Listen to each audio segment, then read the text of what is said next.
welcome to the Deep Dive. Today we're looking at a seemingly specific slice of the global economy, the market for trichloroacetyl chloride in 2025, based on a recent report, of course. Now, you might be thinking, trichloro, right?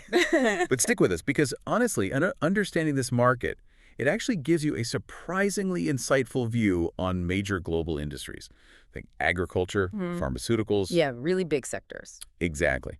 So we're going to explore how big this market is, where it's projected to go, and the key things driving these trends across different parts of the world. Consider it your shortcut, maybe? Yeah, a quick but thorough way to get informed about a vital, if maybe slightly under the radar, part of global commerce. That's right. And our exploration today, it comes from the Global Trichloroacetyl Chloride Market Report 2025 by Cognitive Market Research. Okay. It's quite a detailed analysis. Gives us projections for market size in 2025 and looking ahead, too, right up to 2033. And it breaks things down by region, the purity of the chemical, how it's used in the applications, and which industries are the main consumers. And crucially, yeah, it also points out what's fueling the growth, the drivers, and also what might be holding it back, the restraints. got it. So our goal today is really to pull out the most significant, maybe the most interesting bits of information and connect them so you can see the broader implications of the specialized market. Okay, let's dive in then.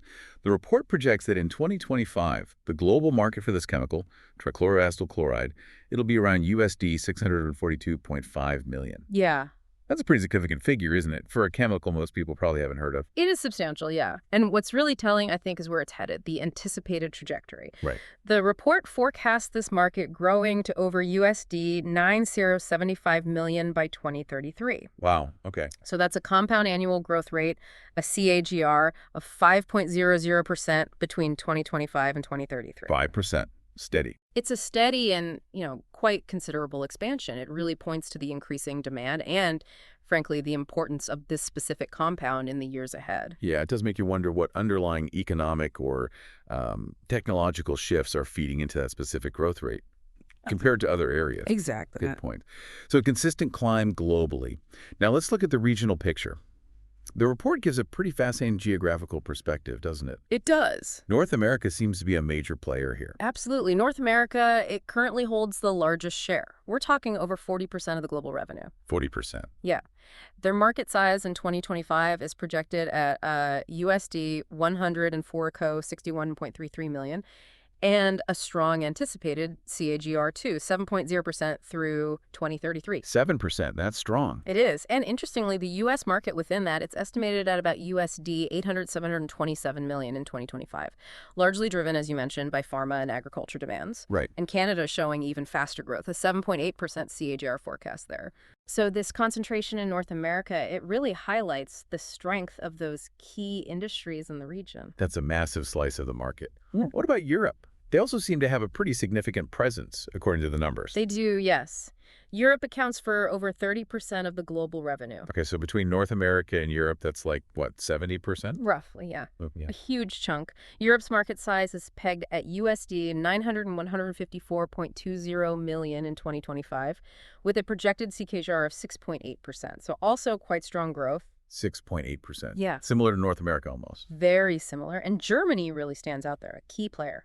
Market size around USD 18 and 12 million and a 7.0% CAGR forecast. Okay. Which likely reflects, their strong base in R&D, specialty chemicals. Makes sense for Germany. And the UK is another area showing significant growth in Europe, 7.6% CAGR, possibly linked to, expansion in their pharmaceutical industry. It's interesting. So yeah, both North America and Europe are showing really robust activity in this market. Okay, so North America, Europe.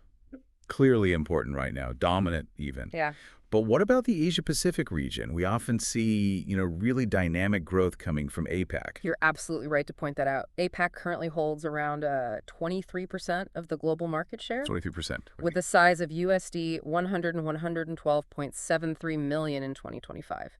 But here's the kicker. Yeah. What's particularly noteworthy is their projected CAGR, 9.2%. Wow, 9.2. That's the highest so far. It is, the highest among all the regions, and China is a major driving force here. No surprise there. Right. A market size of nearly USD 6 billion and an 8.7% CAGR, Yeah. fueled by, rapid industrialization, strong demand for plastics, medications, pesticides. Yeah. Usual suspects, perhaps. And India is another high-growth market in APAC, an impressive 11.1% CAGR projected. Over 11%. Yeah, driven by its expanding medicinal and agricultural chemical industries. So this really suggests a pretty significant shift, doesn't it, in the geographical focus of this market in the coming years, towards APAC. I think that's a fair assessment, yes. A definite shift in momentum. Okay, APAC is clearly the one to watch for growth rate. Now, what about the other parts of the world?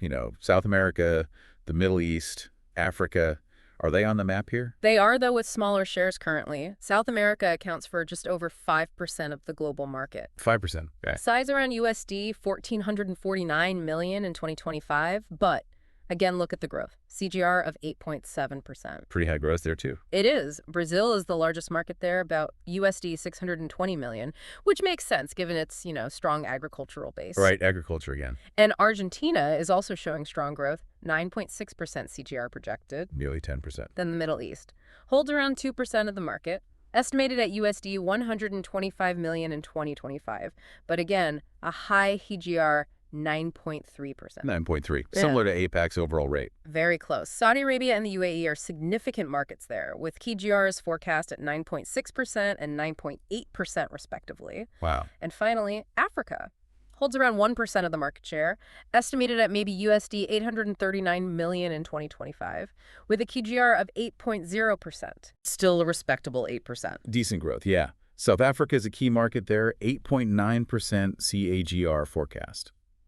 Driven by demand in chemical synthesis, medicines, and agrochemicals. So the takeaway seems to be growth pretty much everywhere, but the starting point and the speed vary quite a bit by region. APAC leading the charge on growth rate, North America and Europe holding the current volume. That sums it up well. Now, here's where it gets really interesting for me, thinking about how this chemical is actually being used. The report also breaks down the market by purity levels, the applications, and the end-use industries. Let's start with purity. What does that look like? Okay, purity. The report suggests that trichloroacetyl chloride with 99% purity. That's expected to be the dominant segment. 99%, okay. And that makes sense, right? Because for a lot of these high-quality pharmaceutical and agricultural uses, you need that high level of purity for effectiveness, minimizing unwanted side effects or byproducts. Sure, consistency is key. Exactly. However, the fastest growing segment is actually the 99.5% purity level. Oh, interesting. Even higher. Yep. Even higher, which suggests a rising need for even greater precision, likely driven by, well, the production of more advanced pharmaceuticals and maybe other specialized chemicals where even tiny impurities can be a really critical issue. That makes total sense, particularly in pharma, right? That extra 0.5% purity could mean a more effective drug, fewer side effects. Huge implications. Precisely. Now, what about how it's actually applied? What are the main uses driving this market? So, according to the report, the application in chlorpyrifos, that holds the largest market share currently. Chlorpyrifos. Remind me. It's a widely used organophosphate insecticide, primarily in agriculture. Ah, right, insecticide. Yeah. And trichloroacetyl chloride is basically a crucial building block in making it. It provides a key chemical structure needed for the insecticide to work properly. Got it. So that links back to the strong agricultural demand we saw in some regions. Directly. However, the segment identified as organic chemical synthesis, that's experiencing rapid growth. Okay, organic chemical synthesis, what does that involve? It essentially points to its increasing importance as an intermediate, a sort of go-between chemical used to create a wide variety of other things. Ah, so not just for one end product like chlorpyrifos. Exactly. Used in making very specialty chemicals, other agrochemicals, and medicines beyond just that one insecticide. So while its current dominance is tied to a specific insecticide, its future growth seems linked to its versatility as an ingredient for making lots of other chemicals. That seems to be the trend, yes. Its role as a versatile building block is becoming more significant. And that leads us naturally to the end-use industries. Who are the big buyers, the big consumers? Well, currently, agriculture is the largest end-use sector. Makes sense, given the chlorpyrifos connection. Exactly. It aligns perfectly with the dominance of chlorpyrifos in the application segment. A huge amount of this chemical goes into making various pesticides and herbicides. Ah, I sense a but coming. But the pharmaceutical sector is identified as the fastest growing end-use industry. Okay, there it is again, pharma. Yeah. And this connects back to what we saw with the higher purity grades becoming more important and the growth in organic chemical synthesis. Right. Because trichloroacetyl chloride is used in creating APIs, active pharmaceutical ingredients. APIs, the core components of drugs. Precisely. The biologically active parts that actually produce the therapeutic effect for a whole range of treatments. Okay, so the picture's getting clearer.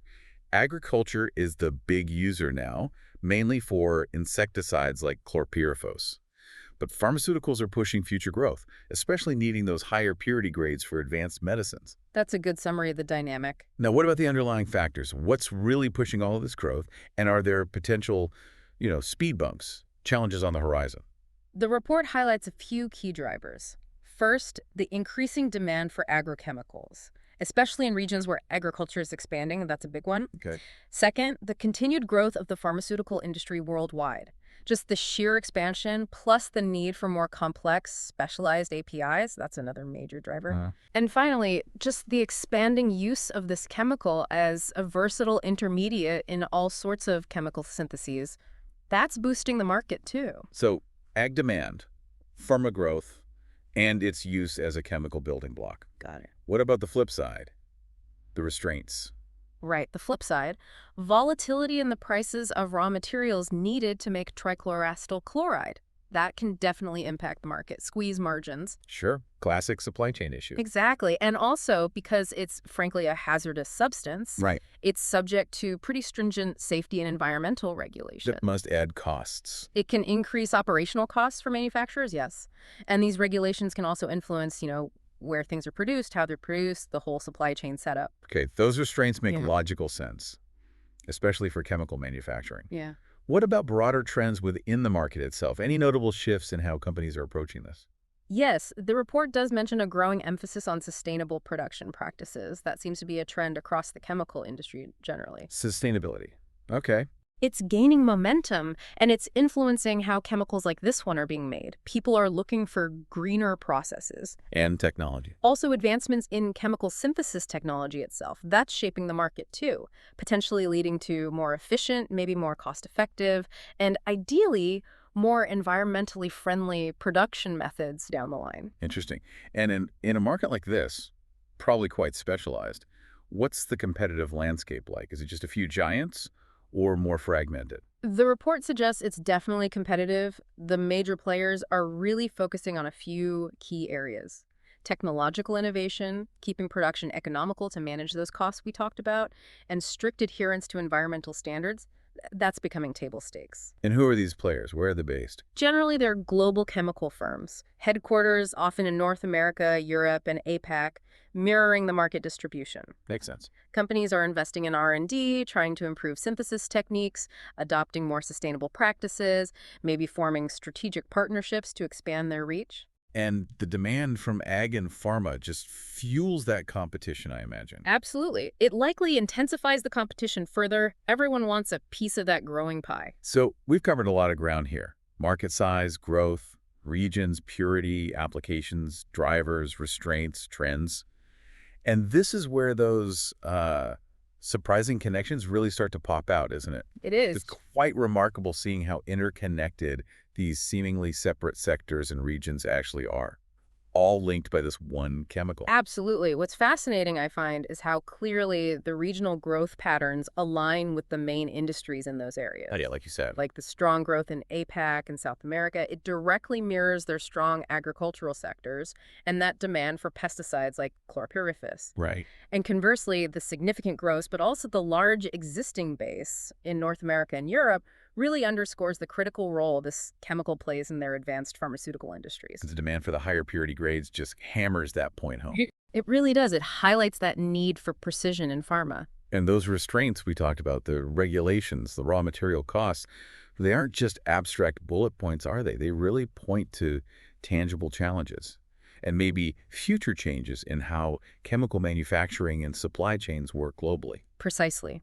These factors, they can have a direct impact. On pricing, sure, but also on where production facilities are located, the investment needed, even the push to find alternative chemicals or develop much more sustainable manufacturing processes. And that focus on sustainable production you mentioned, It doesn't feel like just greenwashing, does it? It suggests a real awareness, maybe a potential long-term shift in the industry towards more responsible practices, even for these kinds of specialized, maybe hazardous compounds. So thinking about our listener, Hmm. what are the key takeaways here? We've dived deep into what might have seemed like a very niche chemical market report. What's the bigger picture? Well, if we try and connect this to that bigger picture, you can see that this market, trichloroacetyl chloride, even if it's not a household name, it serves as a really insightful indicator, a barometer almost, for broader trends in major global industries. Right. That strong growth in APAC. It mirrors the region's overall economic and industrial expansion, especially in agriculture. Mm-hmm. The big presence and continued growth in North America and Europe, that underscores their ongoing leadership in pharma and specialty chemicals. Okay. And seeing how the market drivers, like ag demand and pharma innovation, interact with the constraints like raw material costs and safety rules, it gives you a really comprehensive, even if focused, view of the complexities of the global chemical industry. And why should you, our listener, care about all this? Why is it relevant? That's the key question, isn't it? Well, whether your work touches agriculture or pharmaceuticals or chemical manufacturing directly, or maybe you're just interested in understanding the forces shaping the global economy. Hmm. Looking at the dynamics of this specific market offers a surprisingly clear window A window into. into the interconnectedness of all these different sectors, and those regional differences in growth and demand. They really highlight the diverse economic landscapes and priorities around the world. You examine something seemingly small, quite specific, and you actually gain a much broader perspective on global trends. It's quite powerful, actually. It really is. So as we wrap up this deep dive into the trichloroacetyl chloride market, here's maybe a final thought for you to chew on. How many other seemingly niche industrial chemicals like this one are quietly but powerfully influencing major global trends and driving innovation? That's a great question. Perhaps the real key to grasping the big picture lies in paying closer attention to these, fundamental building blocks of our modern world. What other essential materials might deserve our focus to truly understand the forces constantly reshaping our lives, our economies? Definitely something to ponder. It is. Well, thanks for joining us for this deep dive.